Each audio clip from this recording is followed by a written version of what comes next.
a line to a quarry at the end of Thomas's branch. It goes for some distance along the road. Thomas was always very careful to whistle here in case anyone was coming.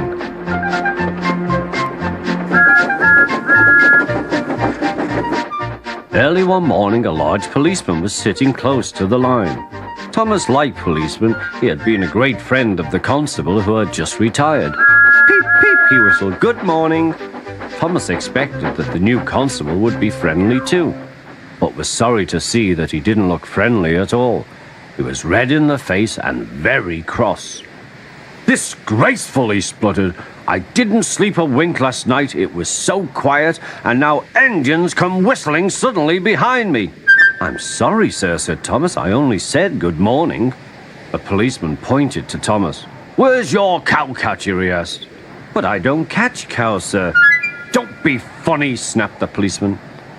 He looked at Thomas's wheels. No side plates either, and he wrote in his notebook, "Engines going on public roads must have their wheels covered and a cowcatcher in front to protect people and animals from being dragged under the wheels if they stray onto the line. You haven't, so you are dangerous." "Rubbish," said Thomas's driver. "We've been along here hundreds of times and never had an accident." "That makes it worse," the policeman answered. He wrote "regular lawbreaker" in his book. Thomas puffed sadly away.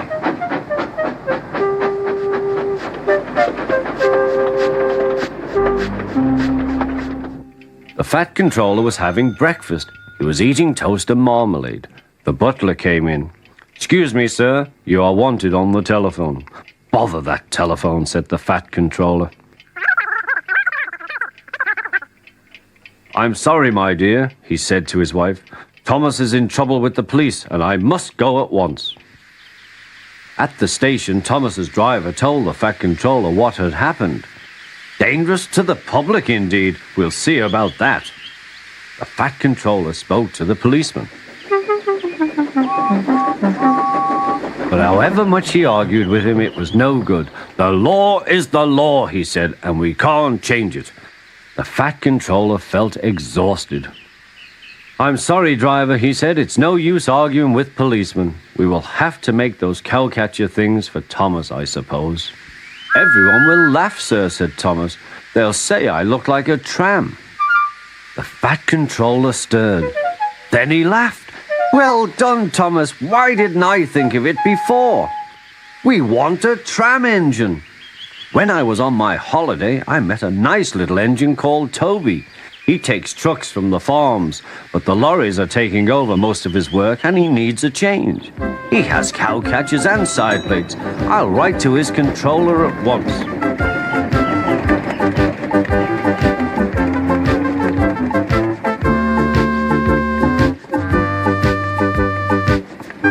A few days later, Toby arrived. "That's a good engine," said the fat controller.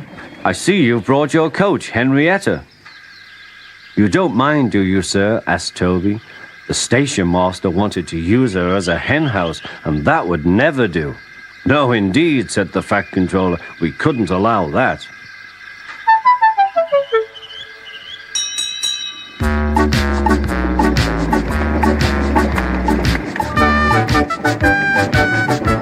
Toby made the silly trucks behave even better than Thomas did.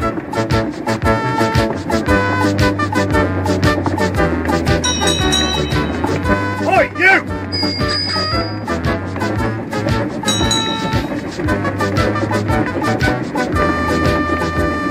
At first, Thomas was jealous, but he was so pleased when Toby rang his bell and frightened the policeman, they've been firm friends ever since.